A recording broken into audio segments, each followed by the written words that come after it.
Hi, welcome to Workplace at the River. My name is Joel, and I'm part of the team here at Workplace at the River, and I will be your host for today. If you have just joined us, we would like to welcome you even as we go through this COVID-19 survival series hosted by Workplace at the River. Before we begin with our talk for today, we would like to play a simple game with all of you. We want to hear from each and every one of you here. So log on to menti.com, fill in the code, and click away. Thank you for joining us in that simple activity. We would like to go straight into our talk for today, but if you've got any questions for the speaker, drop them at the link on screen, and I'm sure the speaker would be glad to answer all your questions. Without further ado, let me invite Ng K Yip, who is the Executive Director of Maran Group, and he is the co-founder of Job Street. He will be speaking about navigating through financial crisis. Let's welcome him. Thank you, Joel, for inviting me today. It's a pleasure to come and give this talk. And when you approached me to give the talk 2 months ago and you gave this topic, I was wondering, is it really relevant? But right now, we're in the middle of this crisis, and I'd like to take this opportunity to share with you some of the insights that I have gotten during my working life in the marketplace. And to do that, I'd like to bring you back to 1991. That's when I first graduated. And at that time, I had two choices: either to stay back in school, complete my postgraduate, and then continue working in a high-tech firm, or to come back to help my parents in their business. My parents were going through a very difficult time during that season. They just emerged from 6 years of court case in a joint venture where they had to survive. They had to mortgage everything that they had to keep the company afloat.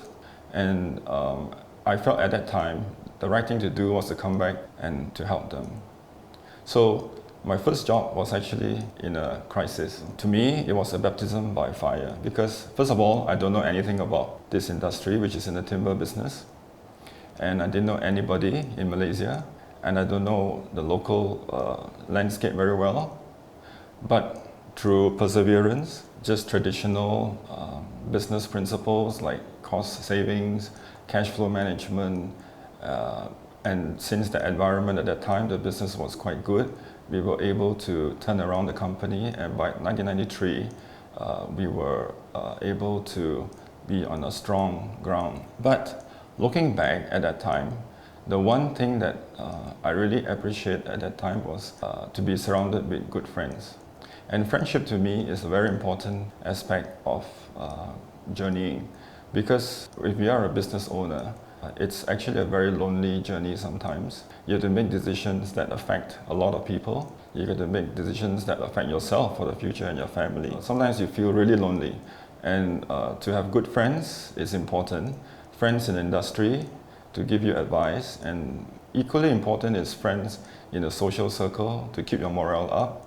I remember times when my dad would be down, and every time he would call his friends from his childhood days, and they would crack lots of jokes. And there are times when he would have friends come over for lunch and just do nothing but chit chat. And I think looking back, those are very important times. And my mom also had her good friends come over just to have a tea.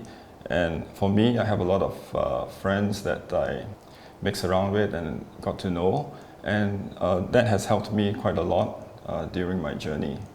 And I think it's also good and important to be grateful to them, as sometimes we receive and sometimes we take.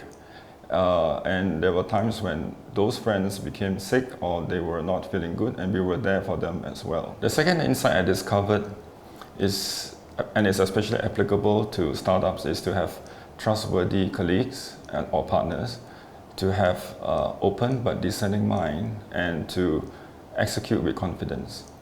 And this is the story of Job Street. It started in 1995, but before that, I have known Mark for many, many years in school in America, and we've been talking and socializing and just meeting up since we're back in Malaysia. But he came to me and said, look, the internet is a really cool thing.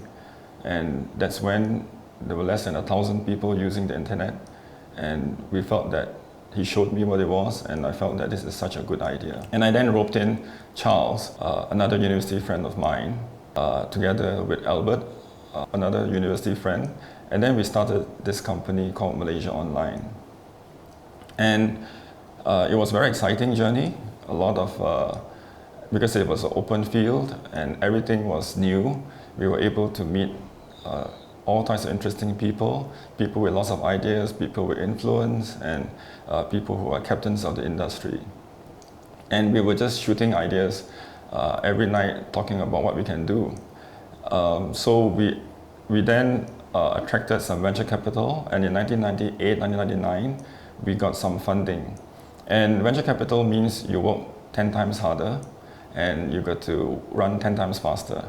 And at that time, they were just asking you, just keep spending, don't worry, get a market share. And that's what we did. We worked hard, we worked fast, and we got a lot of traction. We had a brand. But then, in 2000, the internet bubble collapsed. And right from under us, all the funding stopped. We only had about a few months of funding in our tank, and we just didn't know what to do. So we were scratching our heads and thinking hard, and we decided to sell one of the non-core assets. We took pay cuts, we had retrenchments, we had budget cuts, but the most important thing is that we stuck together as a team. And on top of that, we also added a few crucial people like Malik, who has, one of the most affable guys that you know. We have Suresh, and then we have Greg. And together, we were able to complement one another very well. But at the same time, we also noticed that everybody was giving us all kinds of ideas. They mean well, because that this is a road that no one has tread before, and everybody was giving comments. They give theories, they give ideas what to do next. But every time we had open mind. We kept it. We took notes. We came and analyzed, and as a team, we decided what to do and what not to adopt. And that was important. And once we adopted it, we were able to execute it. And Suresh was an excellent executor. He was able to do things with a very, very laser-like focus. We had Malik, who had is one of the best marketers that I know of.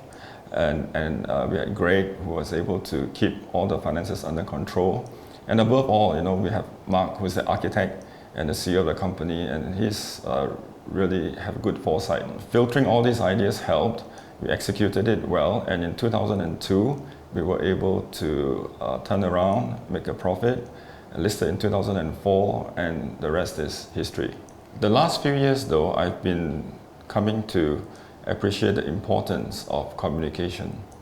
Clear, simple, effective, two-way communication is also one of my weaknesses. And I've been trying to pick up that skill, and now I find it really useful for what we're facing today. Most owners, we want to just make sure our business is intact. But for a lot of the staff and employees, they're fearful. They're fearful that their jobs are impacted. They're fearful that what's the future of the company. And they're also fearful of this virus, which is they're not informed properly at all. If you go to the small towns, they think that KL is a war zone. And I had to then communicate with the different levels of people in different ways.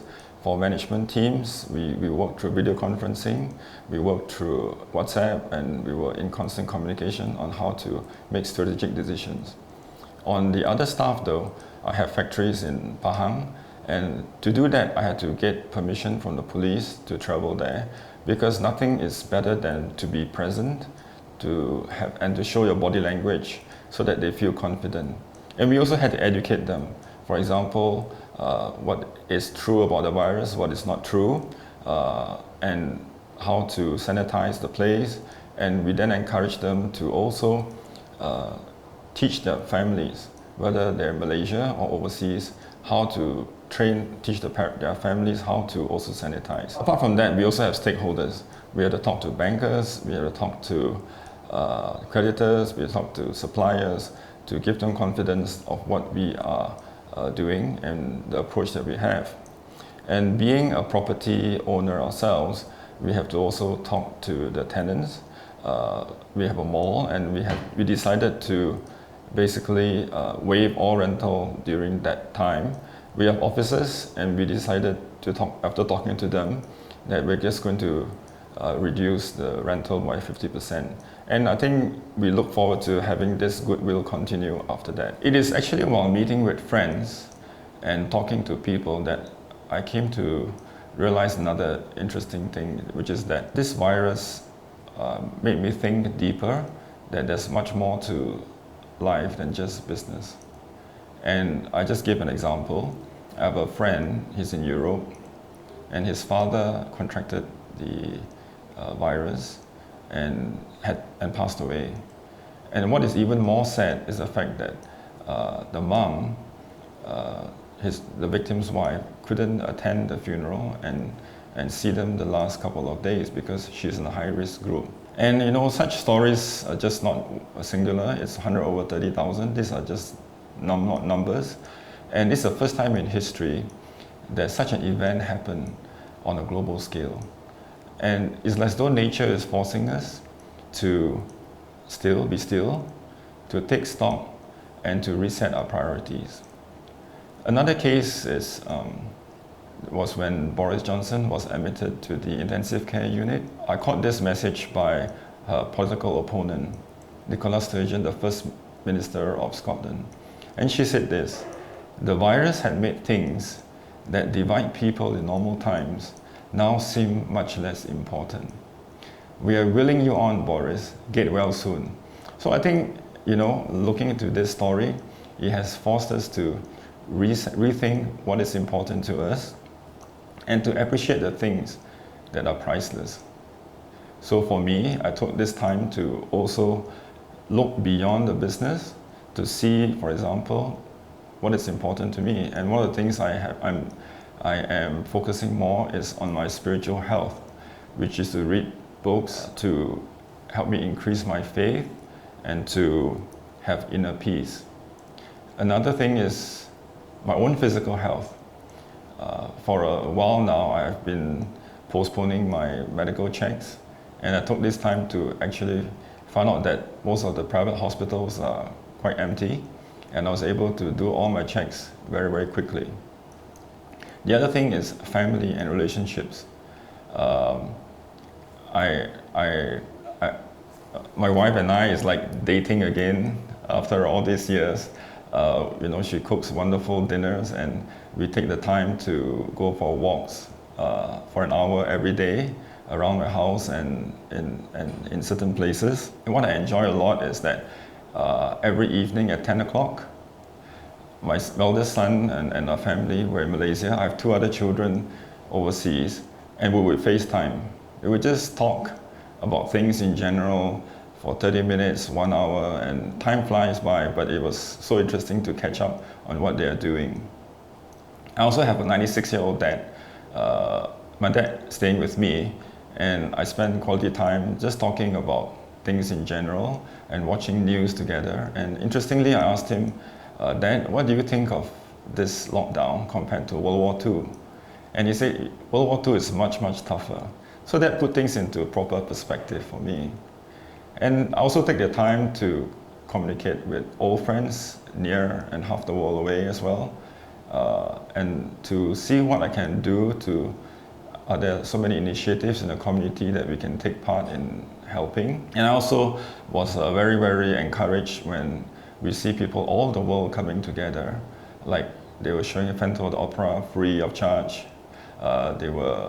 Andrea Bocelli was performing in Milan, an Amazing Grace. It's such powerful manner.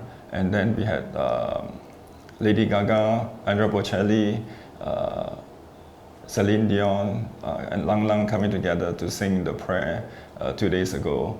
And even in my son's, he was overseas, we have an 80-year-old violinist going to the balcony and playing every day. So we've come to the end, and I'd like to summarize with the 4 simple points that I have highlighted. Number 1, is to surround ourselves with good friends. Number 2 is to have trustworthy partners, to have a clear but open mind, and to have confidence when you execute it. Number 3 is to have clear and open communication with all the stakeholders. And number 4, which is applicable to this crisis, is what matters to you most. And I'd like to thank you for listening the last 20 minutes. And in the spirit of what Nicholas Sturgeon said, let's wheel each other on to make this world a better place. Thank you.